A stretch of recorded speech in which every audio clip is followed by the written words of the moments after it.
मुफ्ती तारिक मसूद के बयानात के लिए तारिक मसूद एक्सक्लूसिव को सब्सक्राइब करें।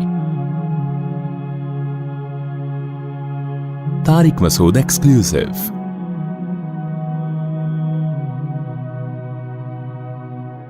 अच्छा, पहले तो मैं एक इश्काल का जवाब दूं। ये जो खवातीन सुबह शाम रट लगाती हैं कि मर्द को 4 का इख्तियार है, औरत को क्यों नहीं है, इसके बहुत सारे मुख्तलिफ स्कॉलर्स जवाब देते हैं और सही जवाब देते हैं। मैं उन पर एतराज़ नहीं कर रहा। मुझे तो आज किसी साहिल अदीम साहब का नाम लेने में कोई हर्ज नहीं। किसी ने उनका क्लिप भेजा मुझे कि वो किसी खातून ने पूछा कि जी वो मर्द 4 शादियां कर सकता है तो औरत 4 क्यों नहीं कर सकती, तो उन्होंने जवाब दिया, उसको समझाया किसी भी तरीके से। तो मैंने कहा, मुझे किसी ने कहा कि ये सही जवाब है। मैंने कहा सही जवाब गलत को छोड़ो, ये अल्लाह का फजल है कि ये 4 शादियों को मान रहे हैं, प्रोमोट कर रहे हैं, उस खातून को जवाब दे रहे हैं। ये जवाब देना इसकी अलामत है कि इन्होंने माना है कि हाँ भाई मर्द को कितने, क्योंकि बहुत से स्कॉलर्स अभी ऐसे आ गए हैं मार्केट में जो खवातीन को खुश करने के लिए ना उनके मुंह से ये जुमला ही नहीं निकलता कि मर्द के पास 4 का इख्तियार है, बल्कि वो ये तावीलात करते हैं। जैसे वो कनाडा वाले जो बुजुर्ग हैं वो ये तावीलात करते हैं, एक्चुअली उस जमाने में असल में जंगों में इतने मर्द कत्ल हो रहे थे, मर्दों की ग्रोथ रेशो इतना खतरनाक हद तक गिर गया था, तो इस्लाम ने वक्ती तौर पर एक्चुअली वो 4 की इजाजत दी थी, वरना असल में इस्लाम ये नहीं चाहता। तो ऐसे स्कॉलर्स भी आ गए हैं। मैंने कहा इन्होंने कम से कम ये इस्लाम के हुक्म को माना कि कुरान की नस है। तो मैं खवातीन से सवाल करता हूं, देखो आपके जहन में जब ये आता है ना कि मर्द को 4 की इजाजत है, औरत को क्यों नहीं है, थोड़ी देर के लिए तसव्वुर कर लो कि औरत को भी 4 की इजाजत दे दी जाए तो होगा क्या।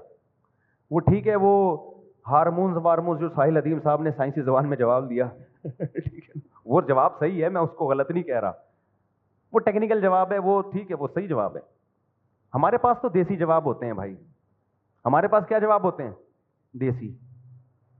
मुझसे जब कोई खातून पूछती है ना, कोई लिबरल आंटी की औरत को 4 की इजाजत क्यों नहीं है, तो मैं देसी जवाब, मैंने कहा फर्ज करो है इजाजत, मर्द को भी 4 बीवियां रखेगा और औरत भी कितने 4 मियां रख सकती है।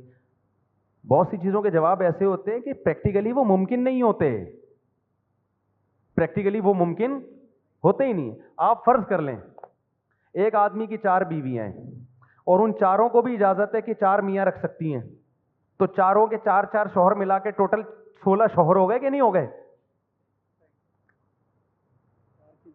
आगे चलो, देखो जैद ने 4 बीवियां रखी, ABCD उन बीवियों के नाम है।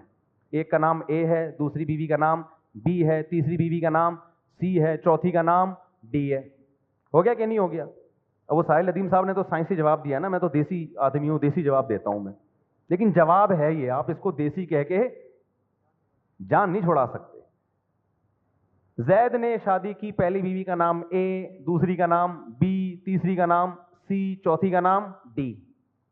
ए ने जैद के अलावा भी 3 आदमी और रखे हुए हैं जो ए बीवी है। ए बीवी के कितने शौहर हैं जैद के अलावा?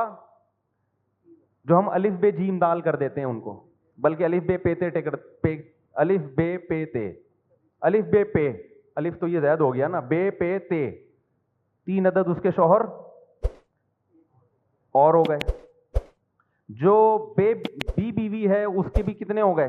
3 अलग से हो गए। सी के भी 3 अलग हो गए, डी के भी 3 अलग हो गए। फिर वो जो 3 शौहर अलग अलग हैं, उनकी अलग अलग 4 बीवियां भी हैं।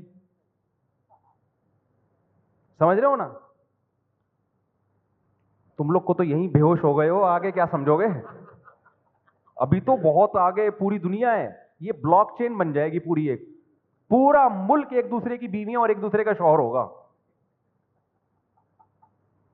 पूरा मुल्क क्या होगा?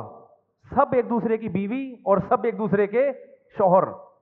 थोड़ा सा तो चेन को आगे चलाने दो ना, अभी थोड़ा एंजॉय तो करने दो।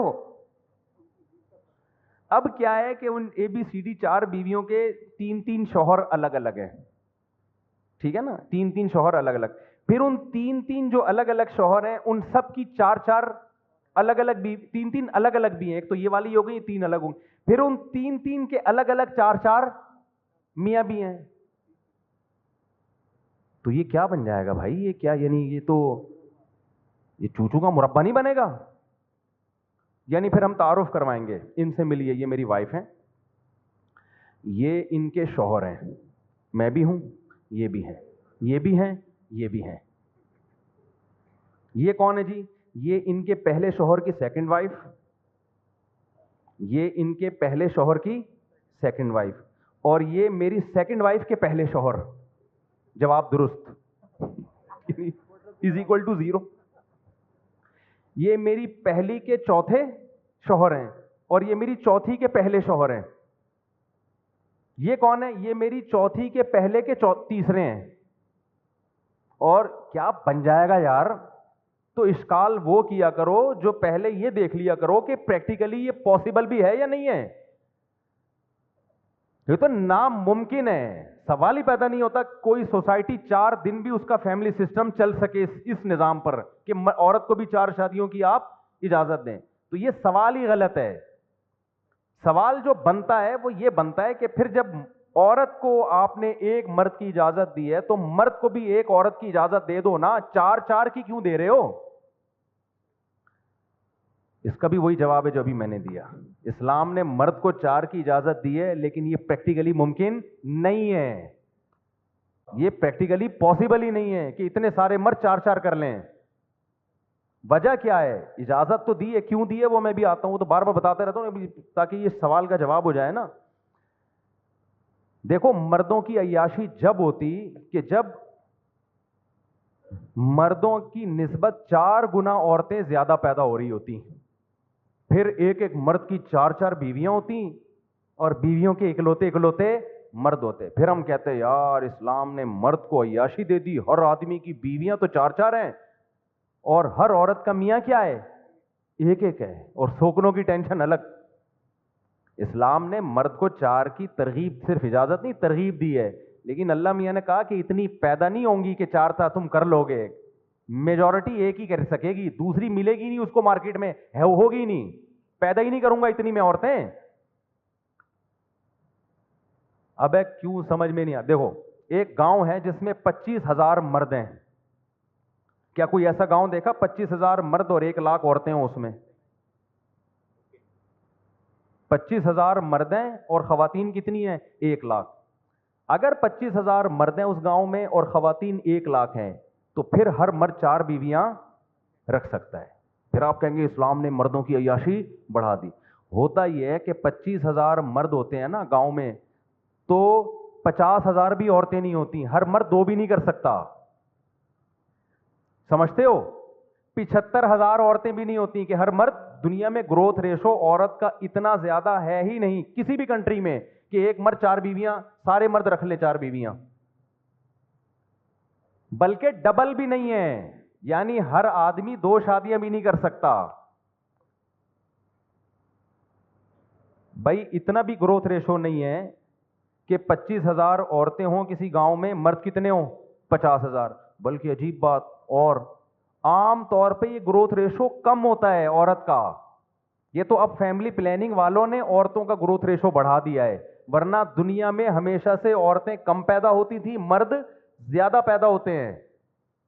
आप गांव देहातों में जाओ अपने, अब औरतें ज्यादा होना शुरू हो गई हैं पैदा। वजह उसकी है कि फैमिली प्लानिंग, 2 बच्चे ही अच्छे, तो अब जिसको 2 बेटे मिल गए तो ठीक है, नहीं मिले तो वो बेटियों की लालच में बेटे की लालच में बेटियों की तादाद बढ़ाता है। तो ये डिसबैलेंस ग्रोथ रेशो इस वजह से हो गया कि अब लड़कियां ज्यादा पैदा हो रही हैं, वरना नेचुरली खास तौर पे जब इस्लाम आया तो लड़कों का रेशो ज्यादा था, लड़कियों का रेशो कम। अब भी गांव देहात जहां पर फैमिली प्लानिंग नहीं है, मर्द ज्यादा पैदा होते हैं और लेडीज कम पैदा होती हैं, मर्द ज्यादा है वहां पे।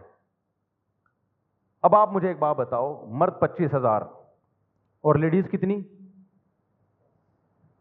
25,000 लेडीज भी आमतौर पर ऐसे ही होता है, बराबर बराबर होता है। तो फिर कोई मर्द 4 या 2 भी नहीं कर सकेगा, समझते हो? लेकिन एक सोसाइटी है उसमें 25,000 मर्द हैं, 25,000 खवातीन हैं। उस सोसाइटी में कुरान नाजिल हुआ और कुरान मर्द को कह रहे 4 बीवियां रखो। क्या करो तुम? 4 बीवियां। तो इससे ये कभी भी नहीं होगा कि मर्द 4 कर लेगा, बल्कि मर्द में औरत की तलब बढ़ेगी। वो कोशिश करेगा कि पहली शादी भी जल्दी करे, फिर वो दूसरी की तलाश करेगा। अगर ये होता ना कि मर्द जब चाहता दूसरी बीवी मिल जाती, इस्लाम औरत को ये पाबंद करता कि जब कोई मर्द तुम्हारी तरफ निकाह का पैगाम भेजे तो तुमने लाजमी कबूल करना है। फिर हम कहते हैं इस्लाम मर्दों की अय्याशी में इजाफा कर रहा है। इस्लाम ने औरत को पाबंद नहीं किया कि आप किसी की दूसरी बीवी बनो। इस्लाम कहता है आप अपने लिए इकलौता तलाश करो, आप जिसकी निकाह में कोई औरत ना हो। किसको तलाश करो आप? बोलते क्यों नहीं? उसको तलाश करो जो वहदहू ला शरीका लहू हो, यानी जिसकी निकाह में बीवी ना हो। आप अपने लिए अच्छे से अच्छा सोचो। अब एक गांव है, मैं दुनिया को ना एक विलेज की सूरत में बयान कर रहा हूं ताकि समझने में आसानी हो। 25,000 मर्द हैं, 25,000 खवातीन हैं, जो कि नॉर्मली ऐसा ही होता है। अब उसमें कुरान नाजिल हुआ, मजहबी